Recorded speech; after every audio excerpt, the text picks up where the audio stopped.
በመዝሙረ ዳዊት መጽሐፍ ምዕራፍ 26 ቁጥር 10 ላይ የሚገኘውን ሳይቀባ የዘመረውን የዳዊትን መዝሙር ነው። ሕይወት እጅግ ከፍታ እጅግ ዝቅታ፣ ብርሃንና ጨለማ፣ ሹመትና ሽረት፣ ደስታና ሐዘን፣ ማግኘትና ማጣትን የምታሳይ ረቂቅ ናት። ዝም ብላችሁ ሕይወትን ብትመለከቱ ቀጥ ያለች መስመር አይደለችም። በሕይወት መንገድ ላይ እጅግ ከፍታ እጅግ ዝቅታ፣ አንዳንዴ ብርሃን፣ ሌላ ጊዜ ደግሞ ጨለማ፣ እንደዚሁም ሹመት፣ ሌላም ጊዜ ደግሞ ሽረት፣ ማግኘትና ማጣት፣ እንደነዚህ አይነት ጉዳዮች ይፈራረቃሉ። ማንም ቢሆን ሰው እስከሆነ ድረስ መሄድ መራመድ የሚፈልገው ከዝቅታ ወደ ከፍታ ከከፍታ ወደ ከፍታ እንጂ ከከፍታ ወደ ዝቅታ አይደለም።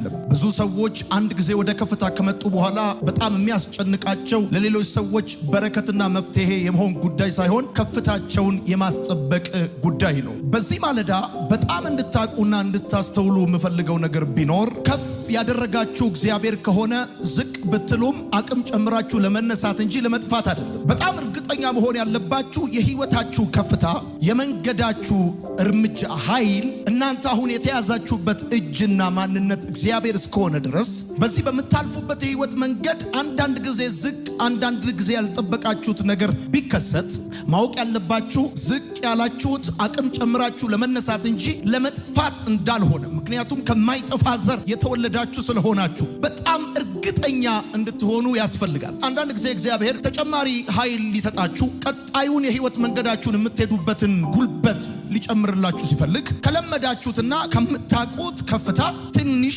ወረድ ያደርጋችኋል። ወረድ ብላችኋል ማለት አቅም ጨምራችሁ ልትነሱ ነው፣ ልትቀጥሉ ነው። ከዚህ በፊት ጠላቶቻችሁ ባለመዱት አይነት አሰራር በአዲስ ክብር እንኳን አይደለም ለጠላቶቻችሁ ለራሳችሁም እስክትደነቁ ድረስ ከምታውቁት እናንተነታችሁ ውስጥ የማታውቁትን አዲስ ክብር እግዚአብሔር ሊያወጣ ፈልጎ ነው። በጣም እርግጠኛ መሆን ያለባችሁን ጉዳይ ይሄንን ነው። በክርስትና ሕይወታችሁ ሁልጊዜ የጠበቃችሁት ነገር ብቻ ሳይሆን ያልጠበቃችሁትም ነገር ሊገጥማችሁ ይችላል። ወዳጅነት በምታልፉበት በብዙ አቅጣጫ ማለት ነው። የሚያረጋጋችሁ እግዚአብሔር አምላክ እንዴት እንደሚመራችሁ እርግጠኛ መሆናችሁ ነው። ለዚህ ነው ቅድም የነገርኳችሁ ማንም ሰው በእርግጠኝነት መራመድ መሄድም የሚፈልገው ከከፍታ ወደ ከፍታ ከዝቅታ ወደ ከፍታ ነው። ከከፍታ ወደ ዝቅታ መሄድ የሚፈልግ ሰው የለም። እና በጣም እርግጠኛ ሊያስጨንቃችሁ የሚገባው በምታልፉበት የሕይወት መንገድ ውስጥ ለሌሎች ሰዎች ምን ያህል በረከት የመሆናችሁ ጉዳይ ነው እንጂ እናንተ የምታልፉበት ጉዳይ አይደለም። 100% እርግጠኛ ሆኜ መነግራችሁ ያለቀ ጨዋታ ሃይላይት የሚያይ ሰው በጨዋታው ውጤት እንደማይጨነቅ ልክ እንደዛ የኔና የናንተ የሕይወት ጉዳይ ያለቀ የተጠናቀቀ ነው። ለምሳሌ መክበራችን የተጠናቀቀ ነው። ከፍታችን የተጠናቀቀ ነው። ድላችን የተጠናቀቀ ነው። አማራጭ የለንም ከዚህ ውጪ ሻይን ከማድረግ ገፈርን ከማድረግ ወደፊት ከመሄድ ውጪ በምድር ላይ ምድር ለኛ ኃይሏን ከመስጠት ውጪ ሰማያት በፈለግናቸው አቅጣጫ ለኛ ከመከፈት ውጪ ሌላ አማራጭ የላቸው። የኔ የሕይወቴ ጉዳይ የተጠናቀቀ ጉዳይ ነው። ውጤቱ ይታወቃል። ኃይልን በሚሰጠኝ በክርስቶስ ተብሎ እንደተጻፈ አሁን ዛሬ የማካፍላችሁን ይሄንን ቃል ኢነርጂ እንዲሆናችሁ ኃይል እንዲሆናችሁ እንድትበረቱ ቀጥላችሁ እንድትሄዱ ስለምፈልግ ነው ይሄን ነገር ማካፈላችሁ። እግዚአብሔርም ይሄን ይፈልጋል። ወድቃችኋል፣ አብቅቶላችኋል። ከዚህ በኋላ ሕይወት ከናንተ ጋር በጠበቃችሁት መስመር አይደለም የሚሄደው ብሎ የሚያስበው ጠላታችሁ ግራ እስኪገባው ድረስ ወዳጆቼ ልክ ነው። አንድ ጊዜ ሰው ብርሃን ካየ በኋላ ጨለማን መልመድ ይከብደዋል። ሰው አንድ ጊዜ ከፍታን ካየ በኋላ ዝቅታን መልመድ ይከብደዋል። ሰው አንድ ጊዜ ማግኘትን ካየ በኋላ ማጣትን መልመድ ይከብደዋል። አንድ ነገር ግን ማወቅ ያለባችሁ ብርሃኑ አልፎ ጨለማው እንደመጣ ሁሉ ጨለማውም አልፎ ብርሃን ይመጣል። አሁን ያላችሁበት ሁኔታ ትላንት ከነበረው ነገር ጋር ሲነጻጸር አንዱ አልፎ ሌላው እንደመጣ ልክ እንደዛ አሁን ያላችሁበት የትኛውም ውስንነት አልፎ ለቁጥር እስኪታክታችሁ ድረስ የማትቆጣጠሩት የእግዚአብሔር በረከት ወደ እናንተ የሚመጣበት ዘመን ይሄ ሲዝን ከፊት ለፊታችሁ ነው። አሜን ይባላል። እንደነገርኳችሁ ነው። ልክ ይኸውላችሁ የትላንትናው ጨለማ አልፎ የዛሬ ጠዋት ብርሃን እንደመጣ አሁን ያላችሁበት የትኛውም ሁኔታ አልፎ ደግሞ ሌላ ክብር፣ ሌላ ከፍታ፣ ሌላ በረከት፣ ሌላ ድል ይመጣል። በጣም እርግጠኛ መሆን ያለባችሁ ይሄን ነው። የሆነ ሁኔታው ስትገቡ አንድ ጉዳይ ሲገጥማችሁ መረዳት ማወቅም ያለባችሁ ይሄ እናንተ ያላችሁበት ሁኔታ ወደደም ጠላም ማለፉ አይቀርም። ለምን ሲባል ሳያልፍ ሁሉም በሰልፍ የሚያሳልፍ በዙፋኑ ላይ ስላለ እሱ እንደማያልፍ ፍጥረት ሊያስረዳ ሁሉም አንድ ወታደር በጀነራል ፊት ሰላምታ እየሰጠ እንደሚያልፍ አሁን ያላችሁበት ሁኔታ ለእግዚአብሔር ክብር ለእናንተ ደግሞ በረከት ሆኖ ያልፋል። እግዚአብሔር ያየላችሁ ሕይወት የከፍታል። እግዚአብሔር ያየላችሁ ሕይወት የበረከት ነው። እግዚአብሔር ያየላችሁ ሕይወት የድል ነው እና እግዚአብሔር ያየልኝ ሕይወት የከፍታ ነው። እኔ እማየው አንዳንድ ዝቅታ ምንድነው ካላችሁ ኃይል ጨምራችሁ ልትነሱ ነው። ክብር ጨምራችሁ ልትነሱ ነው። ቅባት ጨምራችሁ ልትነሱ ነው። ይሄ አሰራሩ ነው። ይሄን አሰራር ጠላት አያውቀውም። ይሄን አሰራር ጠላት አይረዳውም። በጌታ በኢየሱስ ስም ዛሬ ማለዳ አንድ ሰው ኃይል ጨምሮ መነሳት ይሆንለታል። ቅባት ጨምሮ መነሳት ይሆንለታል። ድል ጨምሮ መነሳት ይሆንለታል። ደግሞ ይገርማችኋል፣ በእግዚአብሔር ሲዝን እጃችሁ የገባ የትኛውም ነገር አብርሃምን ታቀላችሁ እንደዚህ ያለው እግዚአብሔር ሲናገር እንደ ባህር ዳር አሸዋ እና እንደ ሰማይ ከዋክብት እንደዚህ ነው መባረክ እንደዚህ ነው ማበዛህ ብሏል። እግዚአብሔር እንደ ባህር ዳር አሸዋና እንደ ሰማይ ከዋክብት ብሎ የተናገረበት ምክንያት አንድ ምክንያት ነው። እሱም ምንድነው? ቀን ኮከቦቹ አይታዩትም። ስለዚህ በቀን የሚታየው አሸዋ ነው። ቀን የሚቆጥረው፣ ቀን የሚያየው፣ ቀን የሚያስበው፣ ቀን የሚያሰላስለው አንድ አሸዋ ሰጥቶታል። ማታ ደግሞ ኮከቦቹ ይታዩታል። አሸዋ አይደለም የሚታየው።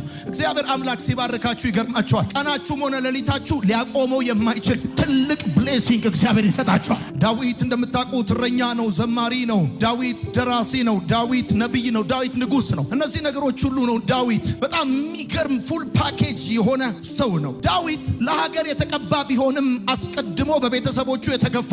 በጣም ማወቅ ያለባችሁ ሁል ጊዜ ከቅባት በፊት መገፋት የሚባል ጉዳይ እንዳለ ነው። ይሄ በጣም በየትኛውም በተቀቡ ሰዎች፣ እግዚአብሔር በሰራባቸው ሰዎች፣ እግዚአብሔር በተገለጠባቸው ሰዎች፣ ሱፐርናቹራል በሆነ ሁኔታ ክብሩን ባሳየባቸው ሰዎች ህይወት ውስጥ ብታዩ ከመቀባት በፊት መገፋት አንዱ የቅባቱ አይነትና አሰራር። ዳዊት ለሀገር የተቀባ ቢሆንም በቤተሰቦቹ የተገፋ ነው። ለምንድን ነው ዳዊት ለሀገር የተቀባ ቢሆንም በቤተሰቦቹ የተገፋው የሚለውን ነገር የዚህን ምክንያት ሲናገር በመዝሙር መጽሐፍ ምዕራፍ 50 ቁጥር 5 ላይ እንደዚህ ይላል፣ እነሆ በአመፃ ተጸነስኩኝ እናቴም በኃጢአት ወለደችኝ ብሎ ይናገራል። ዳዊት ለሀገር የተቀባ ቢሆንም በቤተሰቦቹ የተገፋ የሆነበት ምክንያት አንዱና ዋነኛው ከውጪ የተወለደ ልጅ ስለነበረ ነው። እነሆ በአመፃ ተጸነስኩኝ እናቴም በኃጢአት ወለደችኝ የሚለው ሐሳብን ስትመለከቱ ሁሉም የመጽሐፍ ቅዱስ አስተማሪዎች የሚስማሙት እኔም የማምነው ዳዊት እሰይ ከወለዳቸው ልጆች መካከል በትዳሩ ውስጥ